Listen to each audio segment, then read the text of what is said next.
Social मीडियावर अनेक वेळा अशा घटना पाहायला मिळतात ज्यामुळे प्रत्येकाला हसू येते। सध्या असाच एक सीन व्हायरल होत आहे। यामध्ये एक प्रवासी रेल्वे स्थानकावर चालत्या ट्रेनमध्ये चढण्याचा प्रयत्न करत होता, पण त्याला थांबवावे लागले।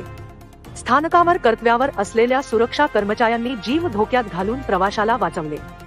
ही संपूर्ण घटना सीसीटीव्ही कॅमेऱ्यात कैद झाली आहे। पुणे रेल्वे स्थानकावर ही घटना घडल्याचे सांगण्यात येत आहे। सोशल मीडियावर त्याचा व्हिडिओ पाहून लोकही घाबरले। तसंच यावर ते भरभरून प्रतिक्रियाही पोस्ट करत आहेत। व्हायरल होत असलेल्या या व्हिडिओमध्ये पुणे रेल्वे स्थानकावर एक ट्रेन भरधाव वेगात येताना दिसत आहे। तेव्हा चालत्या ट्रेनमध्ये चढण्याचा प्रयत्न करणारा एका प्रवाशी आमच्या नजरेस पडला। ट्रेनमध्ये चढण्याचा प्रयत्न करताच त्याचा तोल गेला।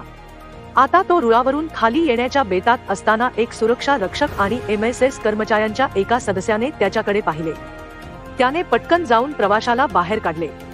अशा प्रकारे दोघांनीही आपला जीव धोक्यात घालून प्रवाशाचे प्राण वाचवले। हा व्हिडिओ रेल्वेने X वर पोस्ट केला आहे। या भीषण घटनेचा व्हिडिओ शेअर करताना DRM पुणे यांनी ट्विटरवर लिहिले की पुणे स्थानकावरील गर्दीच्या वेळी MSF कर्मचारी श्री दिगंबर देसाई यांच्या तत्पर कृती आणि शौर्याने एका प्रवाशाला ट्रेन क्रमांक 11301 उद्यान एक्सप्रेसच्या जवळच्या भीषण अपघातातून वाचवले।